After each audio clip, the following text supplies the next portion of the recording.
Täna Eesti täiskasvanud meeste rahvastikust on 64% ülekaalulised või rasvunud. Kõhupiirkonna raskude ilmselgelt on üks mehe tervise väga suur riskitegur nii hüpogonadismi ehk siis selle madala testosterooni kui ka südame-veresoonkonna haiguste osas. Tõesti meeste nii elukvaliteet kui eluiga on lühem, kui neil on madal testosteroon. See võib ka olla see füüsiline ja hormonaalne muutus, mida mees siis tõlgendab sellena, et teda oma kaasa enam ei huvita, kui tegelikult võib-olla on tal hoopis testosterooni langus. Uuringud on näidanud, et need mehed, kes on siis abielus või kellel on selline armastav kaasa kõrval, et nende tervis on parem ja et nad elavad kaue. Ja nii see tõesti on, et mingid mõttes ka mehe üks oluline tervise nurgakivi on hea partnersuhe. Ta on tõesti teada, et mehe eesnäeme tervise mõttes on ka oluline see sama regulaarne seksuaalelu. 50. eluaastates meestel umbes vaata, et peaaegu pooltel on mingil moel, mingil tasemel erektsioonihäire. Kui see iga päev suudaksid vähemalt 30 minutit käia kiires tempos, siis juba sellel on tegelikult tõestatud kasu näiteks meeste erektsioonihäirete ennetamiseks, üldise südame-veresoonkonna tervise ennetamiseks. Kui tugevalt on üldse meeste üldine tervis seotud seksuaaleluga?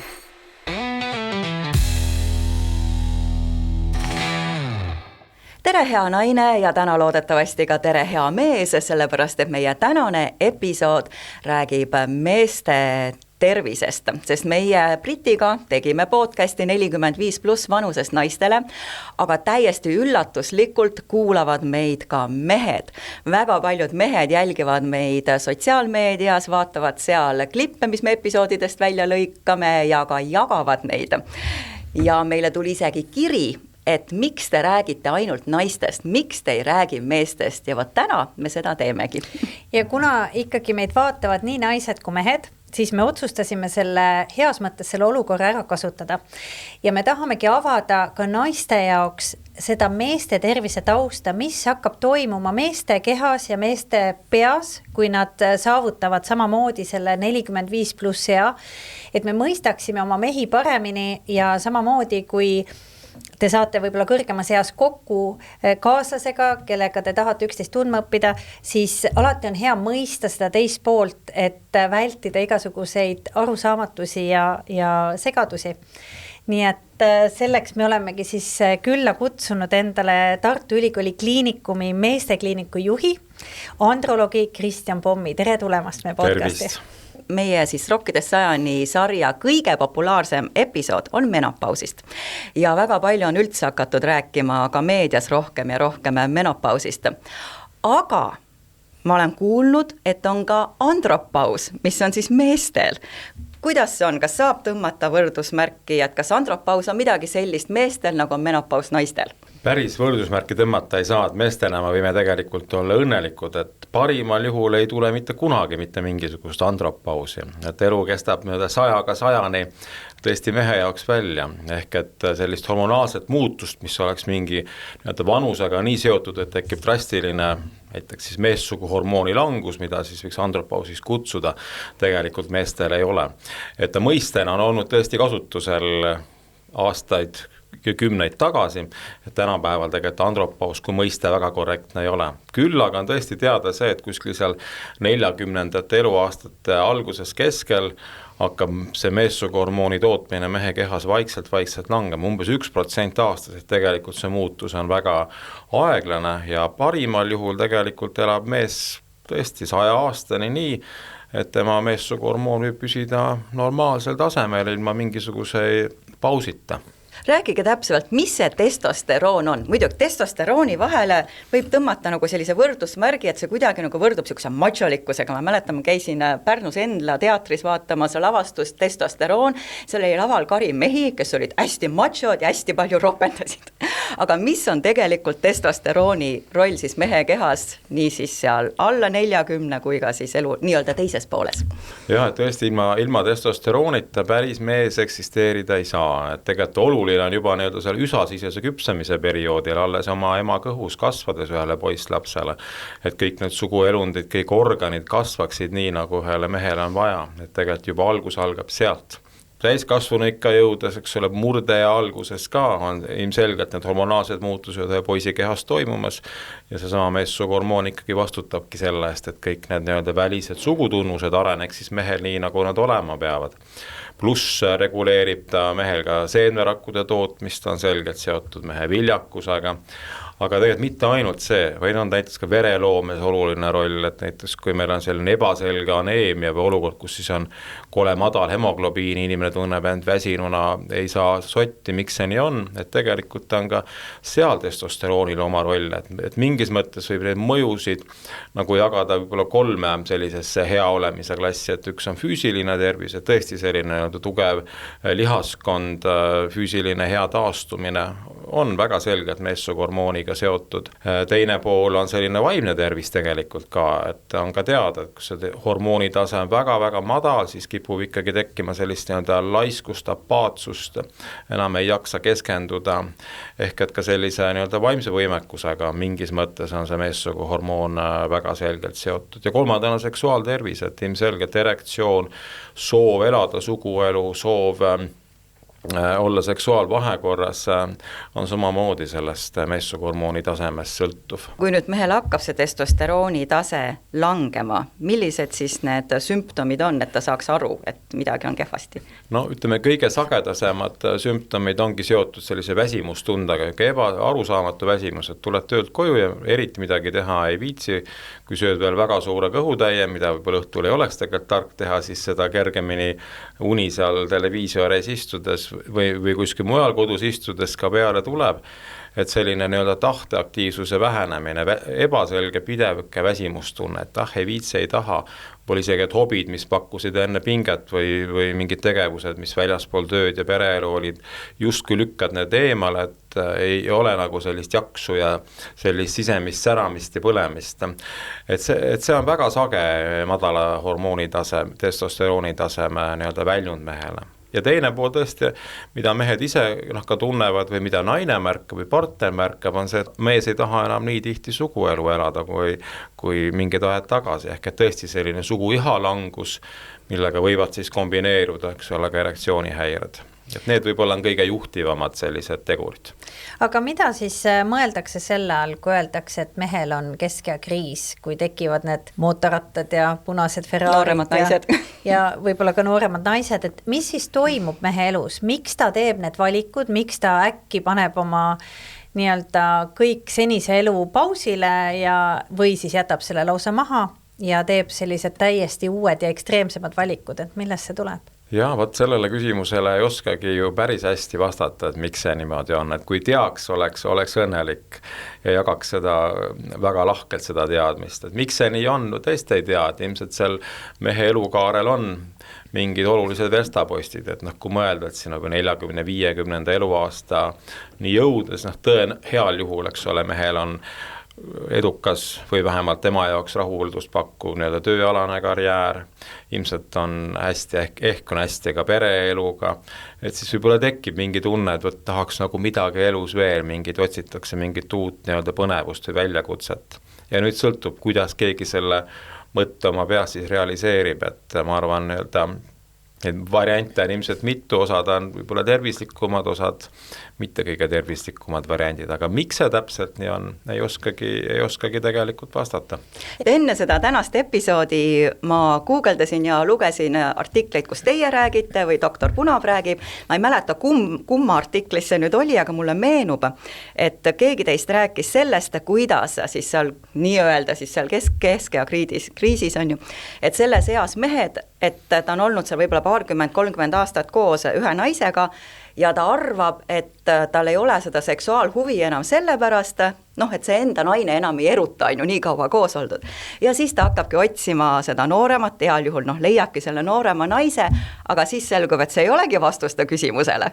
jah, nii võib tõesti ka juhtuda, et seal uues suhtes on see asi veel keerulisem, et tekib sellist sooritusärevust ja ilmselgelt seal uues suhtes nii noor kui vanamees ju tahab olla maailma kõige vägevam mees, kõige paremini kõik asjad õnnestuma seksuaalelus seal hulgas, et siis võib tõesti minna ka vastupidi, et ei ole alati rõõm sellest nii-öelda uuest suhtest. Nii et ehk siis see võib ka olla see füüsiline ja hormonaalne muutus, mida mees siis tõlgendab sellena, et teda oma kaasa enam ei huvita, kui tegelikult võib-olla on tal hoopis testosterooni langus. Et võib-olla kui me täna nagu sellest räägime ja julgustame mehi ja naisi omavahel jagama seda, et võib-olla saab hoopis abi pöördudes teie poole. Kas meestel on ka testosterooni asendusravi, nii nagu naistel on hormoonasendusravi?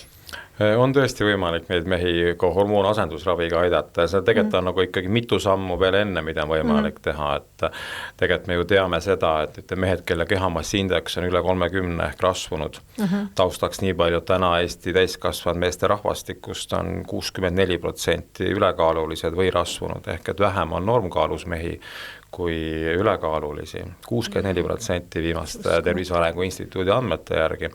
Tegelikult on nagu sellesse sisse kirjutatud see, et seda nii-öelda andropausilaadset olukorda me ilmselt näeme järjest sagedamini, et tõesti 30% madalam testosteroon, kui kehamassiindeks on üle 30 tegemist rasvumisega.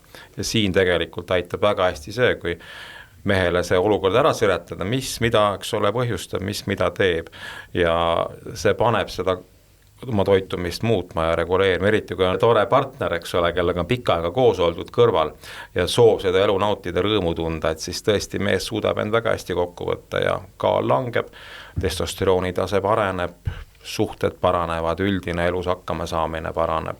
Ehk et hormoonasendusravi on tõesti selline äärmuslik lahendus, mida loomulikult kui muud mood ei saa, siis saab seda kasutada. Lisaks on veel kavaleid ravimeid, kuidas seda hormoonsüsteemi mehe kehas stimuleerida, et ta keha ise toodaks seda meessoohormooni piisavalt. Et teid on palju. Et ühest nagu mees vedeleb kogu aeg diivanil, ei viitsi mitte midagi teha, seksida ka ei taha, et siis tuleks kuidagi ta vaikselt suunata hoopiski meeste arsti juurde. Jaa, et see tõesti, et kui naine ka märkab, eks ole, partner märkab kodus, et midagi on nagu teistmoodi, et kuidagi see silmast on nagu sära ära kadunud ja viitsimist kas või ka koos teatrisse, kinno, kontserdile, kuskile välja minna, kuidagi mehe poolt nagu seda ei tule, seda initsiatiivi enam. Et siis võiks korra rääkida oma vahel ja tõesti, miks mitte soovitada mehel tulla meestearsti juurde. Ja tegelikult ju tihtilugu naised tõlgendavadki seda olukorda valesti. Nad tõlgendavadki, et mees ei viitsi midagi teha, teda ei huvitagi meie ühine tegevus ja nad tõlgendavad seda nagu enese suhtes nagu rünnakuna või siukse passiivse rünnakuna. Et tegelikult siin tõesti naised pange tähele seda ja võib-olla probleem on tõesti füüsiline, nii nagu meil on menopausi ja perimenopausi sümptomid, kus on väga hea, kui mehed seda mõistaksid, kui meil emotsioonid käivad üles alla ja täna olen õnnelik ja homme kuri, kui et selles mõttes see on tegelikult väga hea ja ma arvan, et väga paljud naised ei tea seda. Aga mida me oleme siin episoodide käigus saanud teada, et kui naistel langeb östrogeeni tase, siis tegelikult kasvab meie oht südame-veresoonkonna haigustele. Kas sama võib öelda ka meestel, kui neil testosteroon langeb? Seal on jah erinevaid tegelikult terviseriske väga selgelt teada, et tõesti meeste nii elukvaliteet kui eluiga on lühem, kui neil on madal testosteroon, et ta tõesti mõjutab kogu selle keha käitumist, ainevahetust, sealhulgas ka veresuhkru, vererasvade, kolesteroolide, lipiidide ainevahetust, et seal neid mõjureid on ikkagi väga palju, ehk et ta mingis mõttes on üks väga oluline nii-öelda nurgakivi mehe tervise jaoks. Kuidas see stress üldse mehe tervist mõjutab? Kas see ka põhjustab seda testosterooni vähenemist või mida stress teeb ikkagi mehe kehaga? Stressi üks mehhanism, kuidas ta negatiivselt mõjub, on tõesti ka üle hormoonsüsteemi, et ikkagi kipub pärssima normaalset sellist hormonaalset regulatsiooni ja tõesti väga pikaajaline püsiv stressi olukord samamoodi võib tekitada selle väga madalamaks muutunud testosterooni taseme. Juhul, kui stressiga kaasnevad ka unehäired näiteks, raskus uinuda, väga varajane ärkamine, öised pidevad ärkamised, siis seal on ka väga selge roll, et tegelikult see uneaeg on mitmes mõttes vajalik, et vaimselt taastuda, aga tegelikult ka meie hormoonsüsteem töötab nii, et just une ajal on oluline, et see uneaeg oleks seal 7-8 tundi. Et muidu ka võib tegelikult tekkida olukord, et see testosterooni tootmine ei ole piisav ja tekivad muutused. Ehk et üks asi, mida jälle mees ise saab teha, et juhul kui see madal testosterooni tase ongi seotud liiga lühikese uneajaga, et siis tuleb seda võimalust moodi ikkagi ka ise parandada. Kas siis keha hakkab tootma testosterooni uuesti juurde? Et kui näiteks mees tuleks peale, ütleme, kui ta tegeleb mingi öötööga näiteks, ongi vahetustega töö ja tuleks hommikul peale öövahetust meestekliinikusse ja me teeks tal testosterooni analüüsi, me võime ilma mõõtmata öelda, et see on madal, et see nii tõesti on. Puhkab välja ja saame täiesti normaalse tulemuse, et tõesti inimese keha selles mõttes reageerib paljudele asjadele, stressile, unehäiretele. No toitumist te juba mainisite, absoluutselt igas episoodis, ükskõik mis teemal me räägime, me jõuame ikkagi selleni, kui oluline on see, mida me sööme. Tuleb mees teie juurde, milline on tavaline selline Eesti mehe toidulaud ja milline see peaks olema? Siin on väga nagu kirevaid vastuseid, eks ole, et on tõesti mõnikord kuuledki, et see salat ja mingi roheline, et see on ikka jänestele ja loomadele, et see pole mingi mehe toit, et ikka ainult kartulit, liha ja kastet ja väike õlu ka kõrvale, et see oleks selline õige mehe toit. Et sellist suhtumist kohtab õnneks järjest vähem, et tegelikult see teadlikkus, et ikkagi sa pead jagama oma toidu erinevate toiduainegruppide vahele, et seal ikkagi võiks olla mingit rohelist ka igapäevaselt, on nagu jõudnud kohale. Et äärmuslik dieet kindlasti ei ole kunagi hea, et mõnikord mehed lähevad ka äärmustesse, et tõesti tahavad kaalus alla võtta või midagi muud saavutada ja söövad kuu aega ainult kapsast. Et ega see ka ei ole tegelikult jälle mõistlik tegevus, et samamoodi mõjutab tegelikult mehe hormoonitaset, et näiteks ka äärmuslik dieet, enda näljutamine või viia selle hormoonsüsteemi täiesti paigast ära, nii naistel kui meestel. Aga kui teil mõni mees räägib enda dieedist, et ta sööb seda liha ja kastet ja kartulit ja õlu kõrvale, kas te ei ole proovinud huumoriga, et oi, te peate siis tegema väga rasket põllutööd hommikust õhtuni, et see kõik, et kuidagi nagu see, et äkki see kuidagi aitab neil aru saada, et tegelikult kui nad istuvad enamus päeva kontorilaua taga, et siis nad tegelikult ei vaja sellist tööki, et see oli ammustel aegadel, kui inimesed tegid õues rasket tööd, eks. Ja muidugi, et selles mõttes tulebki, ega siin ei tohigi nagu ironiseerida meeste kallal, et mehed on ikka õrnad ja tuleb peituda hellalt, eks ole, aga meeste aastina üritame võimalikult hellad olla. Kas mees mehega ka või peab olema hell või? Ei no mõnikord tuleb ikka väga otse öelda ja tulebki nagu ratsionaalselt, pragmaatselt asjad ära see, et kuidas inimese keha toimib, mis viib milleni, mida see ülekaal ja päästerõngas vöökoha ümber, eks ole, sinuga teeb, kui see on rasvast tehtud, mida see suga teeb. Et kui mees sest aru saab, siis ta on valmis muutma, et tuleb ära seletada rahulikult ja sõbralikult. Aga üks asi veel, mida keskeas mehed hakkavad tegema, me oleme seda näinud tuntud meeste pealt, nad on võib-olla seal pool elu on ju, täpselt söönudki liha ja kartulit ja joonud õlut on ju, pole liikunud ka eriti ja siis järsku hakkavad hullult ennast treenima, lähevad, läbivad Ironmani. Kui tervislik see tegelikult on ja kas selline meeletu sportlik pingutus võib tegelikult mõjuda ka hoopis meeste hormonaalsüsteemi? Jaa, et seda tõesti näeb, et ühtpidi on see nagu positiivne eeskuju, et mehed liikuma ja sportima ja tugitoolist televiisori eest, eks ole, metsadesse, parkidesse jooksma, et see tegelikult on ju väga positiivne, aga seal tõesti on ka riskid, et kui nüüd mõelda, et see mees või ka naine ei ole, eks ole, 20 aastat, kordagi isegi sörkinud mitte ja siis otsustab, et mingi väga suure füüsilise väljakutse, et see võib lõppeda tõesti väga halvasti. Ehk et tuleks oma südametervist ikkagi objektiivselt ka ise hinnata või vajadusel tõesti minema lausa ka arsti juurde ja asjad üle vaatama. Et kahjuks on ju neid näiteid ka, kus ongi sellise ülemäärase füüsilise pingutusega, kus on treenimata keha lõppenud see asi väga-väga halvasti, lausa võib see surmaga tegelikult ka päädida. Ja teine selle spordi nagu äärmuslik mõju on tõesti teada, et see just kestvusalad, maratonid, Ironmanid, kõik, kus sa tõesti nagu paned kõik enda kehast välja, et kui seda on nagu liiga palju, see tõesti iga kuu või iga nädal on mingisugune meeletu selline füüsiline pingutus. Et see tegelikult ka kurnab seda hormoonsüsteemi ja viib selle meessuguhormooni taseme madalale. Ehk et tõesti äärmuslikkus nii toitumise kui ka liikumise osas ei ole kindlasti mõistlik lahendus. Kas selline haigus nagu fibromüalgia, ma olen kuulnud, et see ei ole ainult naiste probleem, kes on siis olnud kas pideva mingi stressi fooni all ja nende keha lihtsalt lakkab nii-öelda toimimast normaalselt, et ma olen kuulnud, et see on ka meeste probleem, kes on siis olnud niisuguse pika stressi fooni all töötanud, nendel on kuidagi see stress olnud see põhitrigger ja nad ei oska selle ratta pealt maha tulla ja nüüdseks on siis keha praktiliselt kas siis üle pinges, ta enam ei toimi hästi, treenima on keeruline hakata, sest et lihases tekivad kohe valud või lausa rebendid. Teie meestearstina, kas fibromüalgia on üks asi, mis on ka meestel? Kindlasti on ta ka meeste haigus, et ei ole minu teada küll mitte, ei ole ta vaid naiste haigus, et ilmselt neuroloogid teavad sellele veel täpsemini vastata, aga kindlasti on ka meeste, et loomulikult selline väga passiivne eluviis, väga istuv eluviis, tegelikult juba kas seda vaagna nii-öelda lihaskonda väga selgelt mõjutab.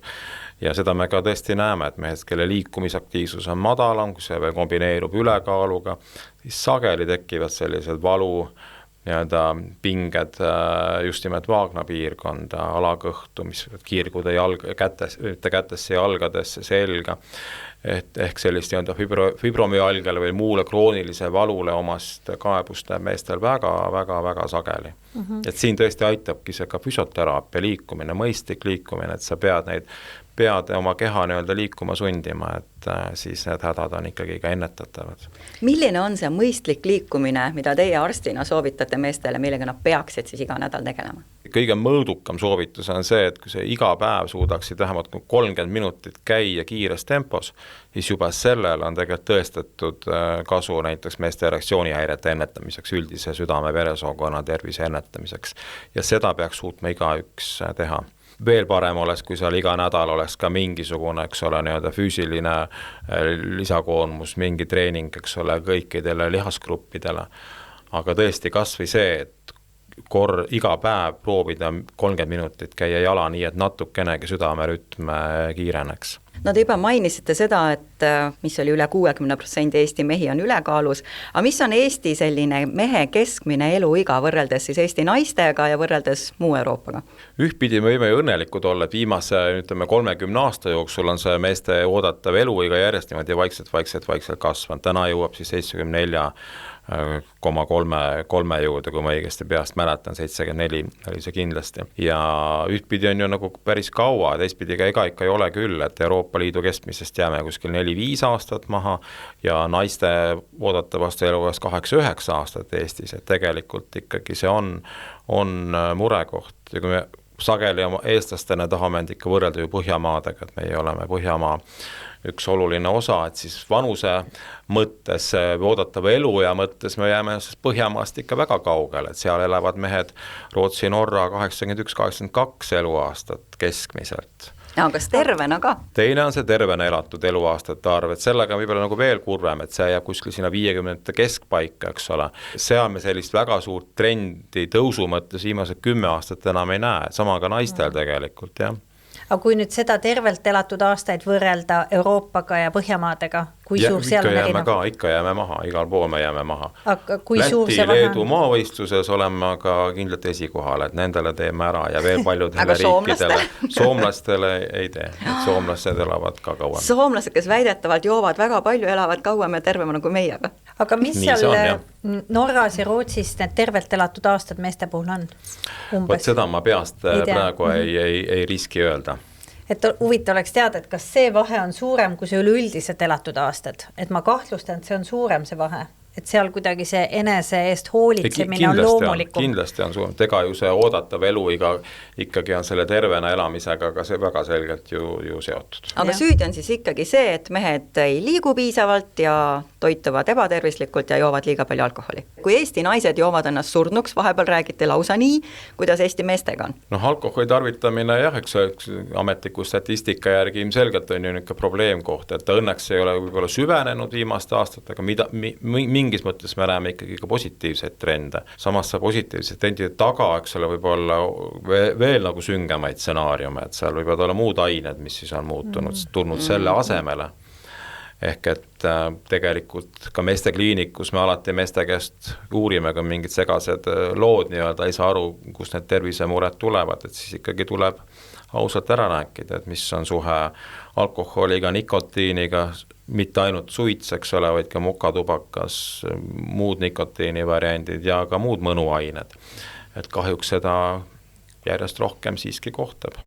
Doktor Pommiga meeste tervise teemal kohe jätkame, aga vahepeal me tahame tänada enda suurt koostööpartnerit EcoShit, sellepärast, et ega see podcasti tegemine nõuab ikkagi ka natukene raha.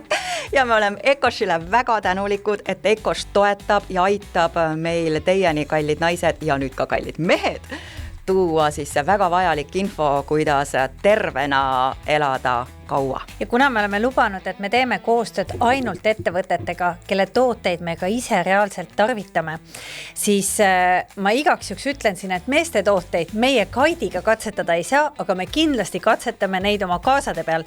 Aga EcoSh on siis välja pannud 2 väga head meeste toodet, mis toetavad siis meeste kogu tervist, nii vaskulaarset tervist kui kõike, mis puudutab siis meheks olemist. Ja meil on hea meel, et EcoSh on ka välja pannud kõikide meie kuulajate jaoks sooduskoodi 100-20 ja see kehtib siis EcoShi e-poes ning jagage seda infot, nii meie podcasti infot kui EcoShi infot kõikide oma tuttavatega, sest et mis saab olla paremat, kui hea tervise info jõuab inimesteni. Ja rõhutan veel siis, et kindlasti see kood kehtib ainult EcoShi e-poes, et ärge sellega apteeki minge.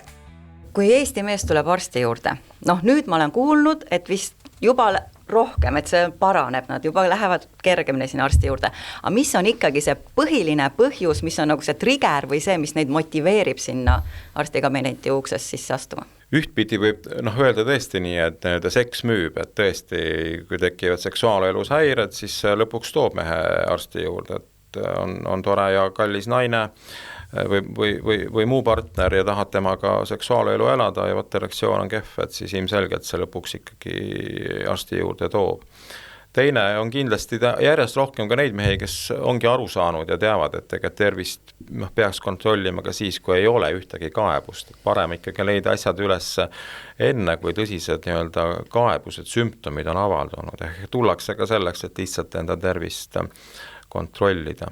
Mõnikord motiveerib naine seda tegema või ka sõpruskondade kaupa, eks ole, et november meeste tervisekuu, et see tõesti läbi meedia üsna hästi kõlab ja tõesti on mehi, kes tulevadki selle jutuga, et võt novembris iga aasta ma tulen ja tahan oma asjad üle vaadata, et kas kuskilt on vaja midagi remontida, parandada või saaks ma ise midagi, eks ole, paremini teha. Selleks, et minna spetsialisti juurde, sul on vaja enne ju perearsti saatekirja, et kuidas siis on, kas see mees, kui ta tahab kontrolli minna, kas ta siis läheb perearsti juurde või pääseb ta kuidagi otse teie juurde?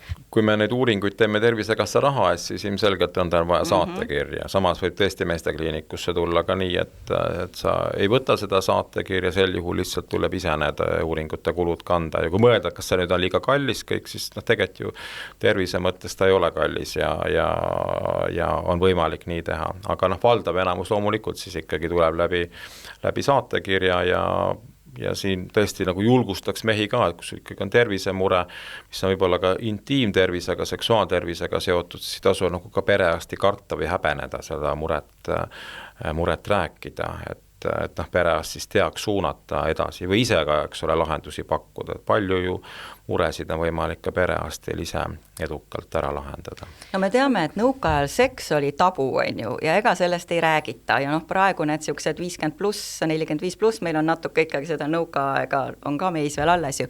Kui avatult sellises vanuses mees tuleb teie kabinetti ja räägib oma seksuaaltervise muredest?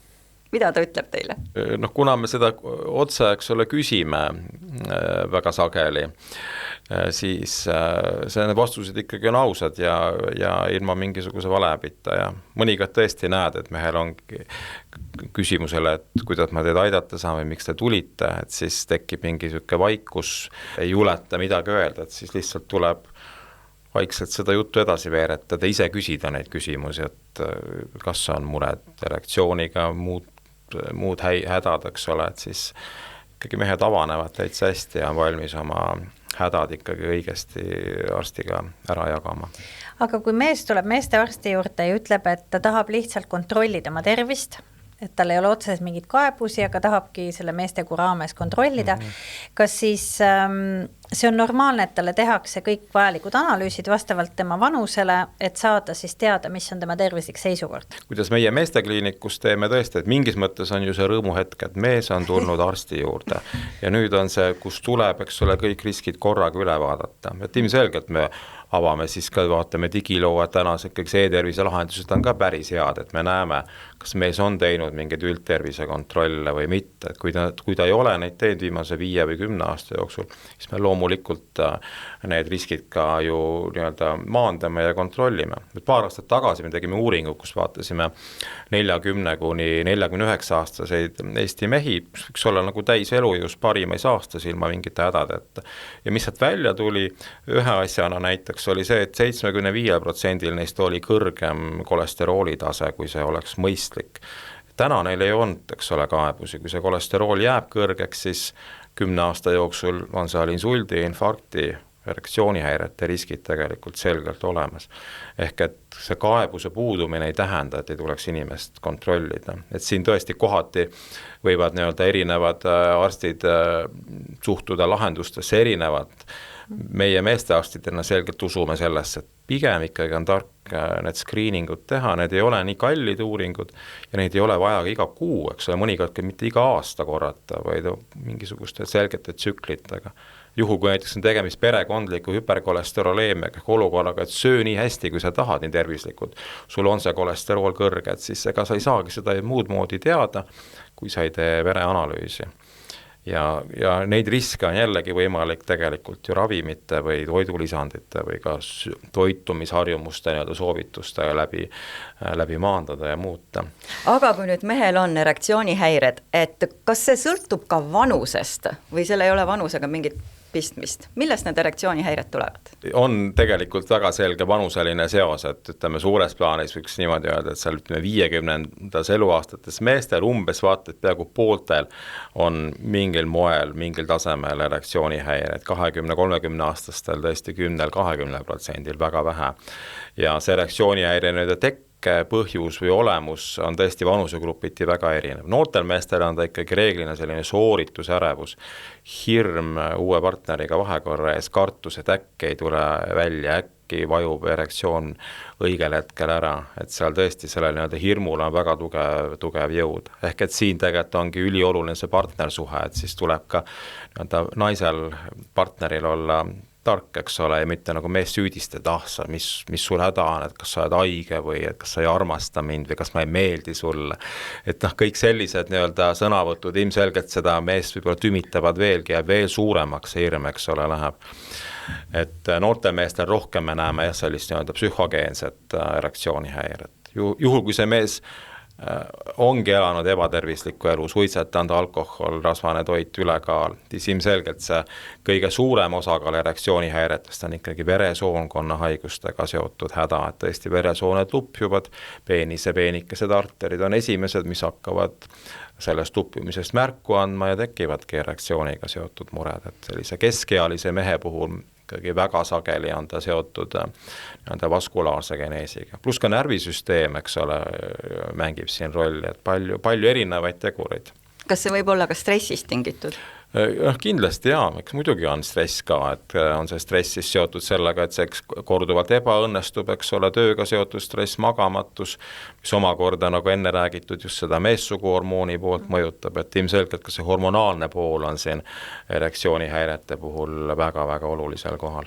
Aga tegelikult me kuuleme ka siin seda, et kui noorel mehel on see nii-öelda see psühholoogiline hirm, eks ju, ebaõnnestuda ja ei julge võib-olla partnerile tunnistada, siis tegelikult kas ei ole ka sama nüüd küpses eas mehele, et kuna ta teab neid ohte, ta teab, et tal võib tekkida selline probleem, et tekib jälle kord hirm, et kas ei ole nagu oluline selles eas, eriti kui sul on ka veel kindel kaasa, ütleme, et neid muresi jagada, et vähendada seda siis stressi, mis tekiks siis nii-öelda siis kahe inimese vahel. Loomulikult on see nii, et ka vanemal mehel, keskealisel mehel võib olla seda, eks ole, ja ka elust ja praktikast näinud, eks ole, et kas siis on oma naisega on mingisugune paus suguelus mingisugustel elu olulistel põhjustel, üks erand teises riigis, teises linnas, või on mingid haigused seda seksuaalelu, eks ole, mõjutanud, või on uus suhe, eks ole, ka tekkinud, et siis seal tõesti see psühholoogiline pool on sageli kombineeritud teiste nii-öelda mõjuritega.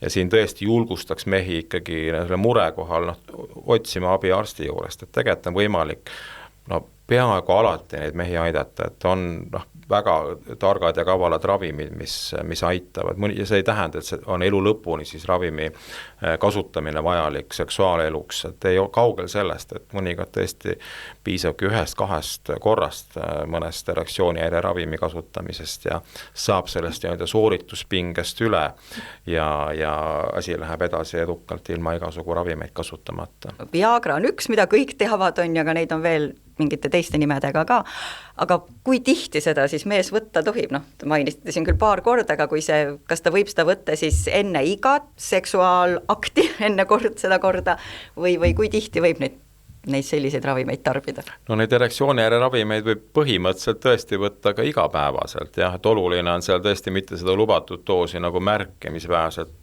eks ole, ületada, et seal on ikkagi omad kõrvaltoimete riskid ka, et mitu korda päevas kindlasti ei soovita, ise endale ravi määrata ka kindlasti ei soovita, et siin tasuks arstiga nõu pidada, aga põhimõtteliselt juhul, kui ongi, eks ole, näiteks mingi närvisüsteemiga seotud või verevarustusega seotud tõsine kahjustus, siis see ravim ongi see päästerõngas, eks ole, et aidata mehe suguelu elada ja öelda, et see kuidagi on patt, halb või ohtlik, ei ole. Et ta tõesti, siis ongi see lahendus ja tuleb seda kasutada. Kui on psühholoogilist laadi olukord, siis seal tõesti võibki aidata 1-2 korrast, et üks indikaator, üks lihtne küsimus või tähelepanek, kuidas saada aru, et kas see on see nüüd vaskulaarne, et kas veresooned on kõik lupjunud või mitte, on tegelikult see, kas mehel on näiteks öösiti ja hommikuti erektsioone, et kui need on, siis on see ju märk sellest, et järelikult see veri seal ikka ringi käib. Aga kui need on ka ära kadunud, seda märkab tõenäoliselt ka partner, mees ise märkab kohe kindlasti, et see tegelikult on mingi märk, et kas on hormoonsüsteemiga midagi hakkab paigast ära minema või on tõesti need veresooned seal peenises lupjunud ja tasub minna oma kolesteroolitaset ja võib-olla ka vererõhku mõõtma. Kui tugevalt on üldse meeste üldine tervis seotud seksuaaleluga? Kui tihedalt need kaks asja on omavahel seotud, et mees oleks terve?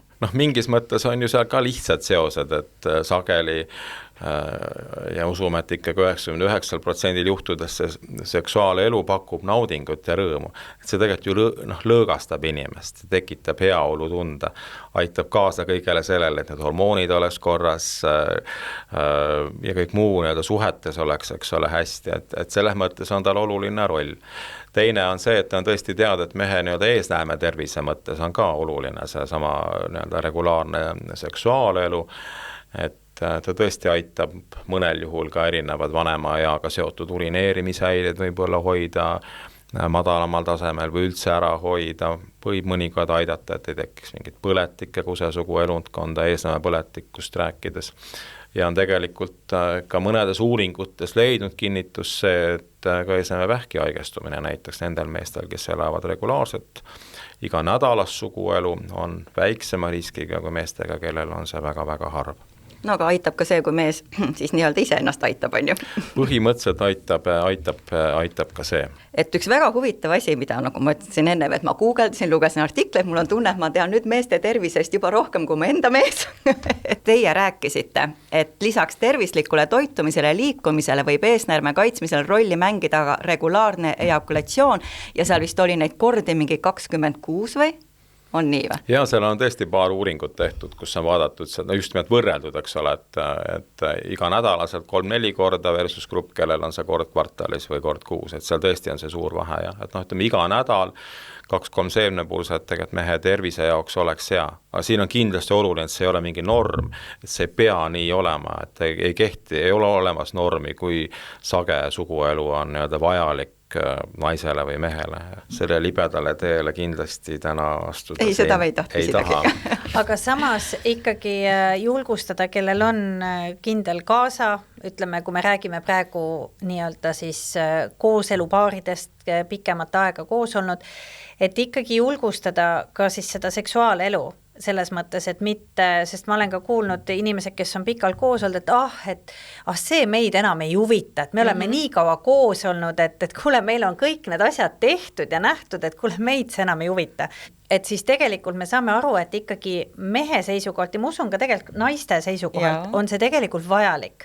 Ja eriti, kui sul on oma kindel tore kaasa, eriti kui sul on taga suhted head, et siis peaks julgustama ikkagi ka seda poolt, et hoida siis üksteise tervist ja ka seda lähedust, sest see ju on ka nii psühholoogiline, et see ei ole ju ainult, eks ju, see füüsiline akt, vaid see on ka ju mitmel tasandil väga oluline lähedus, et ikkagi julgustada inimestel seda ka ekspluateerima või mis see õige sõna on? Kindlasti, ma arvan, et mõttes väga õigesti öeldud, et ta võib-olla kõige suurema tähendusega ongi ta selle suhte nii-öelda kvaliteedil, selle lähedussuhte hoidmisele, et inimeste omavaheliste kehade kokkupuutumine, kallistamine, tõesti see lähedal olemine.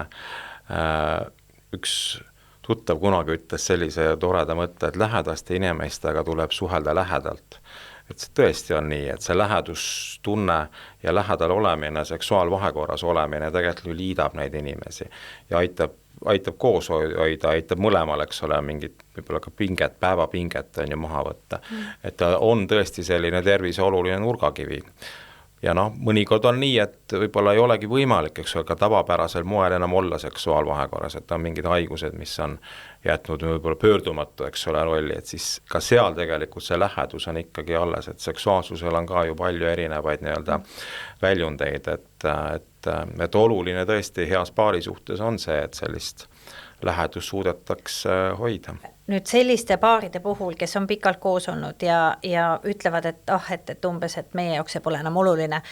Kas võib ka juhtuda, et kuna meeste rahva jaoks on see ka füüsiliselt oluline ja naistel ilmselt emotsionaalselt, aga et mees võib hakata sellest tingituna otsima või kogemata sattuda ka mingi kõrvalsuhte peale, sest et keegi trigerdab tas selle nii-öelda selle emotsionaalse poole, mis kaasneb siis seksuaalsuhtega, et kas seal võib olla see oht reaalselt, kui ei pöörata sellele tähelepanu?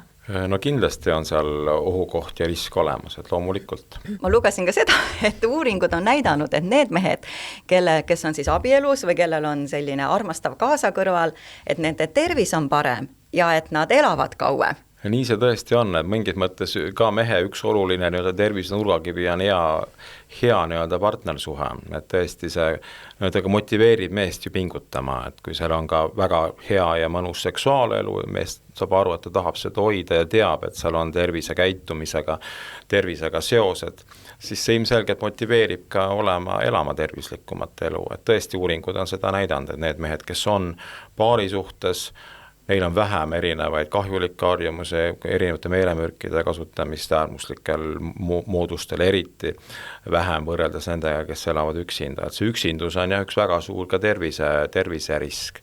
Et juhul kui ka ei ole partnerit, et siis kas või see oma sõpruskonna hoidmine on ka väga oluline, et ka see üksindus võib kuidagi inimest nii muserdada, et see, ütleme, kogu see tervise käitumine saab sest nagu ränga hoobi ja tõesti kasuga enesehävituslikud nii-öelda kompensatoorsed mehhanismid seal vallanduvad, kas liigse söömise, liigse joomise ja kes teab kõik millega veel. Kui meil käis doktor Toomsoo rääkimas, siis tuli välja, et väga paljud naised joovad sellepärast alkoholi palju, et nad ongi üksildased. Nad lähevad peale tööpäeva koju ja nad siis lohutavad ennast läbi selle alkoholi.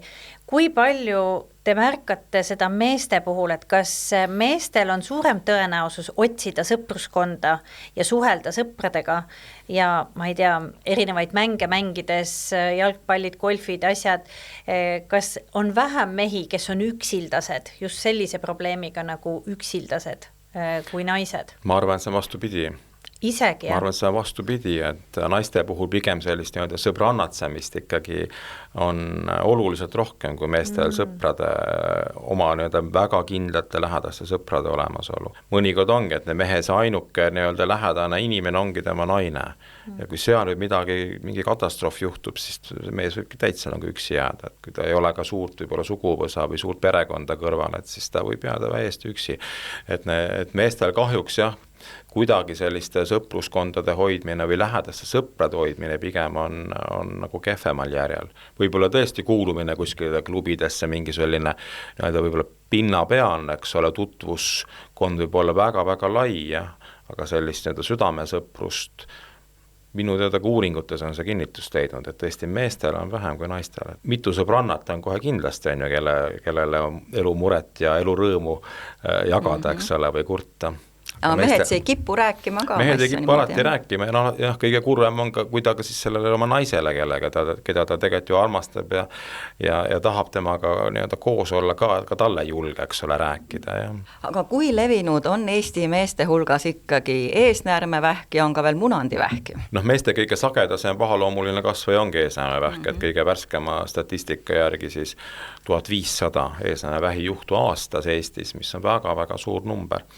Et tõenäoliselt on ka järjest aktiivsem see testimine, varajane avastamine järjest nii-öelda paremini korraldatud, et seetõttu me ka leiame neid pahaloomulisi kasvajaid üles. Munandivähk õnneks on ikkagi harv haigus, et Eestis kuskil 30-40 juhtu aasta kohta, et eesnäärmevähk siis 1500 on ju kõrgeim, mis on läbi aegade olnud, et aga vaikselt kahjuks tõuseb ja tõesti me näeme, et see eesnäärmevähk kuidagi on nagu varasemates eluaastates ja pigem on ta ju teada, ta nagu riskid tõusevad suuresti seal 60-ndatest. Täna me kahjuks ka meestekliiniku praktikas oleme üles leidnud neid pahaloomulisi kasvajaid 40-ndate lõpust, 50-ndate algustest, mis on nagu hämmastavalt kaugele arenenud ja agressiivsed, et kahjuks seda vähki suremust ja vähki haigestumist näeb järjest rohkem. Kas statistika ka näitab seda, et mis on nende see igapäevane eluhügieen ja harjumustaust, et kellel seda esineb rohkem, kas nendel, kes istuvad väga palju oma töö juures või et kogu see alakeha, ütleme, vereringe on passiivne, kas nendel, kes on üksikud, et nendel ei ole, ütleme, regulaarselt siis partnerit, kas seda ka statistika välja toob, et kellel seda rohkem esineb? No tegelikult toob, et ka sama mainitud ülekaal, eks ole, mis on testosterooni nii-öelda vaeguse riskitegur, on ka vähi riskiga seotud, et on tõesti leitud suurtest uuringutest, et ülekaalulistel rasvunud meestel on sagedasemini eesnäärmevähki, on ka agressiivsemate eesnäärmevähki rohkem. Pluss on seal teada, et ka erinevad võib-olla toitumisega seotud harjumused ka tegelikult mõjutavad palju alkoholi, palju punast liha, liiga palju punast liha iga päev, ainult veist süüa ja ka ei ole tegelikult jälle mõistlik. Mehed, kellel on olnud eesnäärmepõletikud näiteks, mis võivad olla ka seotud väga paljude seksuaalsuhetega hoopiski, et puutudki kokku väga kireva nii-öelda mikrobiotaga, et siis sealt mõnest võib ka tekkida mehel see eesnäärmepõletik näiteks, et ka neil on kõrgenenud risk haigestuda eesnäärmevähki. Pluss perekondlikud riskid, et kui ikkagi on teada, et su isal, vanaisal, onul on olnud eesnäärmevähk, siis tegelikult mehel endal on ka risk 2 korda kuni 4 korda kõrgem. Juhu, kui emal on olnud rinnavähk, samamoodi on tema poistlapsest järeltulijal ka kõrgem, võib olla kõrgem risk, et sageli me sellistel juhtudel, kus ongi perekonnas palju pahaloomulisi kasvajaid ja eriti noores eas, siis on vaja mõnikord teha ka geneetikaanalüüs, et saada siis see risk nagu kaardistatud, et kui me teame, et see risk on, siis seda nii-öelda suurema tähelepanuga me neid uuringuid, eks ole, ka planeerime. Aga kui nüüd on juba teada, et see risk on olemas või et perekonnas on vähki, kuidas siis mees ikkagi ise, mida ta saab ise enda jaoks ära teha, et see vähk siis talle ei tuleks? Kõige mõistlikum on see, eks ole, et siis tuleb ka, eks ole, regulaarselt käia ikkagi arsti juures kontrollis, saada see kindlus, et ei ole midagi, et eesnäärmevähi puhul on ju nii, et ühtegi kaebust tegelikult ei tekki, midagi ju mees ei tunne, mitte midagi ei saa aru. Kuni agressiivne faasini välja? Kuni agressiivse, mitte midagi ei tunne, et seal ei ole see, et kaebuse puudumine ei tähenda haigust, nii nagu see kolesterool, eks ole, ja südame-veresoonkonna haigus, alguses ei tunnegi ju midagi, siis kui tunned on hilja sama on ka eesnäevähiga, et ta on täiesti kaebuste vaba, ehk et soovitusel 40. eluaastate alguses teha vereanalüüs, mis aitab hinnata selle eesnäevähi riski, väga lihtne vereanalüüs, eesnäeme spetsiifiline antigen, PSA, veini verest, saame mingi numbri ja selle numbri järgi me oskame ennustada, et kas tule 4 aasta pärast kontrolli, tule järgmine aasta või teeme kohe lisauuringuid, et saadagi teada, kas seal on vähiga seotud haigus või on mingi muu haigus, et see PSA tegelikult on mitme eesnäeme haiguse nii-öelda spetsiifiline, et ta ei ole ainult eesnäeme vähispetsiifiline näitaja. No me oleme ikkagi kuulnud siin eelnevates episoodides ka seda, et ka vähk ikkagi väga palju mõjutab see elustiil, et kas see vähk sul kujuneb välja või ei kujune. Kas siin ka ikkagi peaks mees jälgima siis oma elustiili ja seda nii-öelda eluhügieeni? Kas see aitab? Ilmselgelt aitab, et ütleme, suitsetamine ja kopsuvähk on ikka selgelt seotud, liigne alkohol ja maksavähk on ju ka selgelt seotud, et loomulikult saab mõnda asja ikkagi mees ise oma elustiili muutustega ära teha. Aga jälle ka ei tohi nagu seda uskuda, et ma nüüd söön kõige tervislikumalt ja mida kõike veel, eks ole, otsin kuskilt kas ChatGPT või muidu guugeldades igasugu põnevaid retsepte, millega vähki kehast välja ajada, võt see küll ei aita ja ei toimi, et kui ikka on nii-öelda riiklikud screening programmid, et pahaloomulisi kasveid õigel ajal avastada, siis tasub neist ikkagi osa võtta, kui ka kahepus ei ole, eks ole, et kahjuks haigus alati ei hüüa tulles, ei anna endast, on ju märku. Aga muidugi, tervislik eluviis tõesti aitab seda vähiriski maandada, aga mitte ei kõrvalda. Enne te ütlesite, et te sellele libedajale teele ei lähe, et ei ütle, kui tihti peaks seal seksima, aga ütleme siis nii, kui kaua, kas ikkagi nagu elu lõpuni oleks ikkagi soovitav on ju seksuaalelu elada? Kui tervis on korras ja kõik vastu peab, siis loomulikult. Et ei ole nii, et vanad inimesed ei tee enam seda vana inimest asja. Meil käis ka ühes episoodis Karmen Maikalu rääkimas psühholoogilistest suhetest ja tema ütles, et kuidas ta ütles, et mingi vana papa, kes oma kaasa oli juba ära surnud kõrvalt, ma ei tea, 75 või palju ta oli, ja leidis uue kaaslase ja siis oli öelnud, et mis asja, et vana, kuidas ta ütles, et vana hobune ei särise, vanad küünlad ei säriseb küll. Et ma olen ka kuulnud, et isegi eakate kodus pidi olema see väga levinud, et ikka ei ole kuhugi kadunud see soov. Ma tahan hoopis ühte teist küsimust küsida ja lihtsalt täiesti puht isiklikust huvist. Et meestel, kui arst ütleb, et tal on see kolesterool natuke kõrge on ju ja tahetakse kohe mingid tabletid peale panna, minu mehe puhul näiteks, tema ei taha hakata kohe neid rohtusid võtma. Ta pigem üritab nagu siis toitumise ja liikumisega või mida teie ütlete? Muidugi on nii, et ikkagi esimene samm, kui me näeme, et see kolesterool on kõrge, siis korra tuleks üle vaadata see toitumisharjumuste muster on ja mis seal on.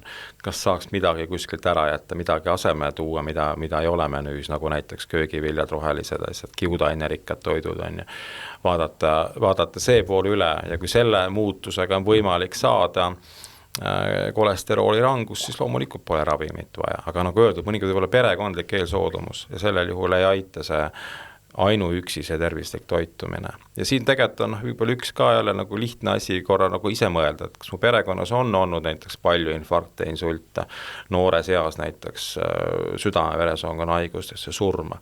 Et see võib olla märk sellest, et seal on mingid nii-öelda geneetilised riskid, eks ole. Siis on võimalik neid maandada ja sel juhul on see ravimi kasutus igal juhul mõistlik. Mõnikord on tõesti inimesed nagu raske leppida, et kuidas ma hakkan seal 50. eluaastal või veel nooremana saan ravimi, mida ma peaks võtma elu lõpuni, et see tundub nagu kuidagi selline nii ebaõiglane ja harjumatu, aga see ongi valik, et kas sa tahad elada 100-ni või 80-ni kas või nagu elavad Norra mehed, siis tuleks ju seda rohtu võtta, muidu tuleb infarkt üks päev ja kahjuks sured liiga vara. Aga kas on ka uuringuid tehtud selles vallas, et kui me rääkisime doktor Saadiga põletikest ja eelkõige siis naistest lähtuvalt, siis soovitatakse kurkumiini, mis võtab seda niisugust sügav põletikku siis maha. Ja me teame, et Indias, kus kasutatakse ju väga palju kurkumit ja süüakse, et kas on selliseid uuringuid, et äkki ka meestel, kellel on kõrge kolesterool või see põletiku näitaja on normist kõrgemal, et kas nendele võiks ka soovitada näiteks kurkumiini või need looduslikke nii-öelda põletike alandajaid? Võib-olla ma kurkumiini ma kohe ei soovitaks, kohe ütlen miks, et pigem võiks ju mehed võtta ka need punase riisi ekstraktil põhinevad kapslid, mida apteegis ka müüakse toidulisandina, mis tõesti aitavad tõenduspõhiselt päris hästi seda kolesterooli langetada. Tõesti ei ole vaja ainult otsida abi kohe retseptiravimist. Mis see punase riisi ekstrakt, jah, et see tõesti toimib väga hästi seda kolesterooli ainevahetust mõjutavana. Ja kurkumiiniga on selline põnev lugu, et kunagi seal samas Indias saadi ka teadmine, et tegelikult on see üks aine, mis võib-olla aitaks nagu mehe kontratseptiivina, et tõesti natukene võib pärssida mehe sellist normaalset spermatogeneesi hoopiski. Mitte nii, et mees muutuks tegelikult viljatuks ja kindlasti ei ole see võte, millega ära hoida soovimatut rasedust, et nüüd naine kuulab kodus ja hakkab meest kurkumiiniga toitma, et see kindlasti nii ei ole, aga tõesti sellises vanas India rahvameditsiinis on olnud kurkumiin, kui ei olnud tänapäevaseid vahendeid saadaval kasutusel ka sellise meeste kontratseptiivina. Ehk et meestele pigem mitte, sama näiteks kui soojaõli, eks ole, ka soojas on nii palju kasulikke aineid. See on tegelikult fütoöstrogeen, naissuguhormoon, et mees ei pea, eks ole, neid soojatooteid ülemäära tarvitama, et siin tõesti need teadlikud valikud ka toidulisandite igasugu rahvameditsiini nii-öelda valikute mõttes peab ikkagi langetama siis kas arstiga koos või siis ise endale selle asja nagu üksipulgi selgeks tegema, et mis aine mida teeb ja äkki on vahe naise ja mehe keha puhul, et paljudel juhtudel on. Aga just see kurkumiin, et kui on küpses eas mees, kus ei olegi oluline nii-öelda soo jätkamine või ei ole enam vajadust, on juba lapsed olemas, et kas siis võib kaaluda mehele kurkumiini andmist või ka mitte? Sa ikka tahad väga mehele kurkumiini anda. Ma arvan, et vastus on, et kui see tagab pereõnne ja hea partnerlussuhte, siis loomulikult võib mehele seda kurkumiini anda. Aga pigem siis seda punase riisi ekstrakti? Pigem seda ma annaks tõesti, kui on vaja seda kolesterooli alla saada ja on võib-olla veel mõningaid asju, mida sealt apteegist või toidulisandite poest annaks, on ju koju tuua. Aga mis oleks siis veel soovitav, sest et minu mehele tuli ka analüüs, et on natuke kõrgem kolesterool, aga mina ütlesin, et ei mingeid ravimeid. Et selles mõttes, et me ei alusta mitte ravimitest, me alustame elustiili muutmisest ja kõigest muust. Et aga mis oleks, nii peabki. Aga mis oleks siis veel need head toidulisandid, mida teie meestearstina julgeksite soovitada meestele, et kui ongi kas siis kolesterool või mingid... Nagu öeldud, see kolesterooli puhul tõesti see punase riisi ekstrakt, et Soomes näiteks on need retseptiravimina kätte saadav, et Eestis täna me mõni asi on ka paremini kui Soomes, et siit saab ilma retseptita, eks ole, kätte. Teine asi, mida võib-olla tõesti nagu julgustaks või julgeks soovitada kasutada, on ikkagi D-vitamiin ka, et meie kliimavöötmes, kus päikest ei ole või kui inimene on liiga palju ainult siseruumides, eks ole, siis ka ikkagi tekib see D-vitamiini defitsiit. Aga kui palju seda siis tuleks ikkagi võtta päevas ja millal päeval jooksul? 2000–4000 ühikut päevas oleks see soovituslik annus. Ütleme, mõelda viimasele suvel, et see, oli see suvi nagu ta algus oli üsna selline vihmane kuni laulupeoni, aga edasi läks üsna ju päikserikkalt tegelikult. Aga tõesti üllatusena ka meestekliinikus meestel mõnikord me määrame D-vitamiine ka, on omad kindlad grupid, kus seda on vaja teha mõnel juhul viljatusega seotud murede puhul näiteks ka. Hämmastavalt palju juba seal augusti lõpp, septembri algus olid väga madalad need D-vitamiini tasemed, et tegelikult mõtlen, päike üksi on ju läbi katuse kuskilt, kus siseruumides ei aita, et meie kliimavöötmes ikkagi täna rahvusvaheliste soovituste järgi ka on mõistlik seda D-vitamiini võtta. Aga kas on oluline, kas sa võtad seda õhtul või hommikul või päevla või toiduga? Seal ei ole suurt vahet ja saab korraga jälle vaata, mis seal D-vitamiinis veel sees on, et mõnikord on need apteegis mingid kombineeritud ravimid, et näiteks võib seal olla mingeid asju, mis kuidagi ergutavad, eks ole, et siis ei ole kindlasti õhtul mõistlik võtta, et saad unehäired selle D-vitamiini, nii nagu oleks D-vitamiin, tegelikult ei ole D-vitamiin, vaid need teised asjad, mis sinna on juurde pandud. No viimasel ajal on soovitatud D-vitamiin koos K-vitamiiniga. Kas see K-vitamiin sobib ka nii õhtul kui hommikul võtmiseks? Minu teada küll, jah, et aitab imenduda sellel D-vitamiinil, eks ole, et selles mõttes jah. kui on nagu palju küsimusi, siis jällegi tasub kas apteekri käest küsida, kes reeglina oskavad seletada, mida, kuidas ja millega koos võtta. Immuunsüsteemi nõrgemal ajal või stressirikkamal ajal võib-olla ka C-vitamiini lisaks tsinki võib-olla juurde, et sellega võib-olla piirduks. Aga jällegi toidulisandi omega-3 ka, jah, või miks mitte kalaõli, eks ole, või lihtsalt rohkem ka menüüsse sellist kala on ju sisse tuua, et ka kolesterooli ainevahetuse jaoks oluline. Tegelikult iga see toidulisand ikkagi aitab mingi konkreetse asja puhul, on ju, et võtaks igaks juhuks kõiki vastu mingeid multivitamiine, kus on küll pikk nimekiri, aga võib-olla see sisaldus toimeainel on väga väike, et siis seal tegelikult sa ei saa seda oodatud efekti. Tuleb teadlikult neid valikuid teha. Tegelikult on näiteks ka sama testosterooni puhul teada, et madal D-vitamiin on ka üks riskitegur, et võib tekkida madal testosterooni tase, et asjad on omavahel seotud ja osa asju on ikka väga selgelt ära uuritud, tõenduspõhiselt meil teada, aga just nende taimsete toidulisandite puhul on kohati see tõenduspõhisus nõrk. Samas kindlasti ka mina meestearstina kuidagi ei alahinda sellist iidset rahvatarkust, loodusmeditsiini, et iga asi omal kohal ja võib väga-väga hästi aidata. Kuna Eesti mehed enamuses on ülekaalus, on ju, naiste puhul meie eas me teame, et sööd ära ühe piruka, on ju, siis on sul järgmine päev on juba kõhukene üle püksi ääre ja katsu sa see siis maha saada või kui sul on vaja mingisse kleiti mahtuda järgmine päev, siis ei ole nii, et ma nüüd nälgin üks õhtu. Et see ei toimi enam. Kuidas meeste puhul on? Kas samamoodi kõik läheb kiiresti nagu rasvaks ja pitsa või õlu?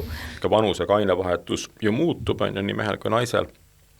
Ja tõesti on keerulisem seda kaalu alla saada ka ja tekibki ühekordsest, mõnekordsest, eks ole, ülesöömisest juba, eks ole, kaalu tõus. Et kahjuks on see nii, jah, et siin ongi teadlikud valikud ikkagi tuleb siis teha. Kui näed, et see kaal ikkagi järjest kasvab, siis tuleb seda pirukammenüüd muuta ja vähendada, nii kurb kui see ka ei ole. Pirukas kapsa vastu vahetada. Pirukas kapsa piruka vastu vahetada, jah. Aga milline on teie igapäevane menüü, doktor Pomm? Ma kahjuks ei ole ilmselgelt kõige eeskujulikum toituja, et ma üritan hommikul midagigi süüa, lõuna ajal ma üritan ka midagigi süüa, täna sõin suppi näiteks, meestekliiniku esimesel korrusel on söökleb, kus käisin söömas, lõhesupp, me toome 3 rasvhappeid, sain sealt ka, on ka päevi, mis mööduvad ühe õunaga, ja mille üle kolleegid ka naeravad, et kuidas sa toimid. Et see kindlasti ei ole tervislik, et mõnikord töötempo on kiire ja see hoiab kuidagi üleval, nii et unustad ka söömise. Ma tahaks ikkagi teie arvamust ka selle alkoholi kohta, kuna see oli lihtsalt meie siis meeste hulgas oli see alkoholi episood väga populaarne, nad seda, kui doktor Toomsoo rääkis, kui liiga palju juua, mis see kõik siis teeb, on ju meie tervisega, siis seda mehed meeletult jagasid. Mis teie arvamus on? Kui palju on siis juua alkoholi nii-öelda ohutu või mõõdukas? Mõnes mõttes on nii, et tõesti selline 1-2, eks ole, alkoholiühikut päeva kohta ei ole suur patt, ei ole terviserisk. Juhul, kui see on igapäevane, siis ta on terviserisk kahjuks. Võib-olla esimesel aastal ei ole, võib-olla 5. ka ei ole, aga 10.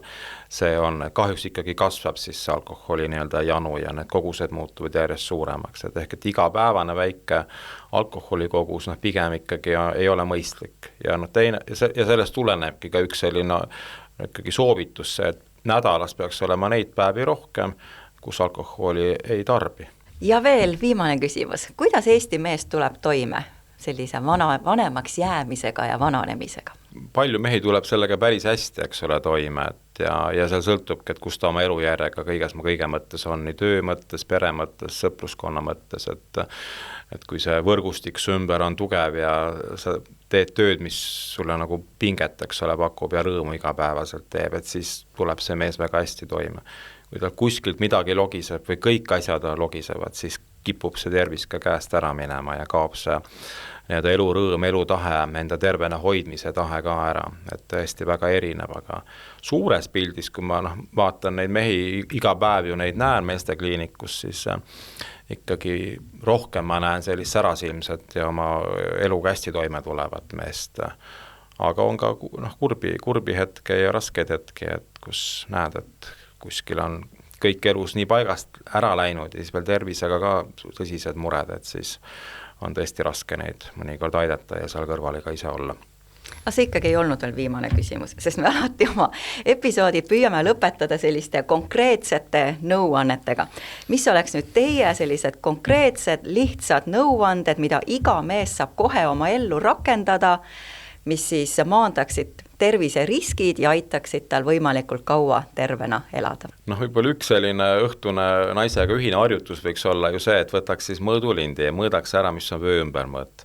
Juhul kui see on alla 100, siis on kõik väga hästi, kui on üle 100, siis tuleks homme võtta ette oma menüü rediveerimine ja tõesti ka rohkem, eks ole, panna rõhku liikumisele, ehk et see kõhupiirkonna raskude ilmselgelt on üks mehe tervise väga suur riskitegur nii hüpogonadismi ehk siis selle madala testosterooni kui ka südame-veresoonkonna haiguste osas. Teine võib-olla soovitus see, et tõesti proovida igasse päeva või igasse nädalasse vähemalt mingitesse päevadesse planeerida mingigi liikumisaktiivsus ja et see füüsiline aktiivsus on ülioluline ja võib-olla ka tööpäeva jooksul, kui on väga istuv töö, mis sageli ju paljudel inimestel on, et siis tõesti tõusta püsti, võtta see aeg, et liikuda, kui on moodsad lauad, mida saab üles tõsta, siis tõesti vahepeal proovida ka püsti seistes tööd teha.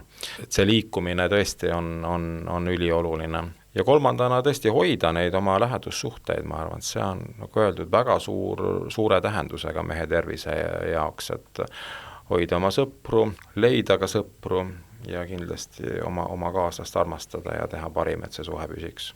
Nii et tegelikult meestele me soovitaksime seda sama, et otsige endale põnevaid klubisi ja hobisid, kus te kohtute uute inimestega ja teine, et kui on käitumuslikud probleemid suhtes, et siis otsida ka psühholoogi abi, et neid suhteid parandada, mitte edasi lõhkuda võib-olla. Just, et kindlasti mitte häbeneda abi küsimast, et ei tasu nagu karta, et ma arvan, sellise moodsa ja kaasaegse tubli ja targa mehe tunnus on see, et sa nagu julged ka kurta, kui sul on nagu tervisemure, et siis see ei ole kuidagi nõrkus, vaid see on tegelikult ikkagi mehe tugevus, et ma julgen ausalt rääkida, mis mul kust valutab või mis mul tervise mõttes muret teeb, et see on targa ja tugeva mehe tunnus. Et ei ole nii, et õige mees ei nuta ja õige mees ei näita nõrkust välja. Nii see ei ole. Suur tänu, doktor Pomm. Aitäh tulemast. Aitäh. Nii, Britt, mida sina nüüd teada said, mida sa lähed koju ja räägid Mardile? Tead, kõigepealt oli minu jaoks suur üllatus see, et ma ei punastanudki nendest teemadest rääkides, sest mina arvasin, et ma ei suuda nendest teemadest üldse rääkida. Õnneks me väga palju asju õigete nimedega ei nimetanud ja kõik oli selline viisakuse piires, nii et ma elasin selle üle. See on suur asi. Aga lihtsalt selgituseks, Britt väga kardab rääkida seksuaalteemadel. Ma lihtsalt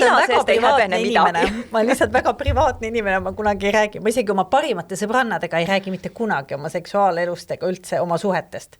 Aga sa isegi küsimuse sees ütlesid sõna seksuaalelu või seksuaaltervis, ma ju mäletas, ma vaatasin, wow! Täpselt, aga tegelikult on see täiesti normaalne elu osa. Ükskõik kui vana sa oled. Ja nagu me täna kuulsime, on see meeste tervisele väga oluline ja ka naiste tervisele. Ja minu jaoks oli ikkagi see kõige olulisem osa see, et mehed ja naised, kes on omavahel siis koos paarina, jagavad seda kõige intiimsemat osa oma elust, et nad julgeksid üksteisele rääkida. Vot see oli minu jaoks see, miks me ka nii tahtsime teha selle meeste arstiga meeste teemalise lõigu samamoodi. Jah. Nii et see on hästi tähtis, et julgege rääkida oma kaasale, oma muredest, oma tervisemuredest, sest paratamatult, kuna meil on podcast 45+, siis meie tervis muutub. Me teemegi seda podcasti selleks, et me kogu aeg parendaksime ja teeksime paremaid valikuid oma tervise tarvis, aga see ei tähenda seda, et meil ei tekiks tervisemuresid. No loomulikult. Ja sellepärast on ülioluline, et looge ja andke oma kaasale, kui tema ei ole näiteks meie podcasti kuule, andke talle kuulata seda osa just, et ta julgeks ka neid teemasid avada. Nii minu meelest see on hästi tähtis. Nii et, ja muidugi oota, mis ma pidin Mardile rääkima? Mis sa ütled Mardile? Ma seda ei saa kaamerasse öelda. Ma ütlen sulle, Kaidi, pärast kõrva, mis ma talle ütlen. aga sina, kallis naine või mees, kes sa meid praegu vaatad ja kuulad, me oleme väga tänulikud, kui sa jagad seda episoodi teistega ja kui sa YouTube'is või siis Spotify's hakkad meid jälgima või siis samamoodi Instagramis ja Facebookis, sest kui sa meid jälgid ja mida rohkem sa meie igasuguseid videoklippe like'id, siis meie numbrid on suuremad ja see toob meile armsaid koostööpartnereid ja tänu armsatele koostööpartneritele saame meie neid episoode teieni tuua. Ja me oleme väga tänulikud Ecoshile ja suur tänu sulle, kes sa meid vaatad ja kuulad. Aitäh!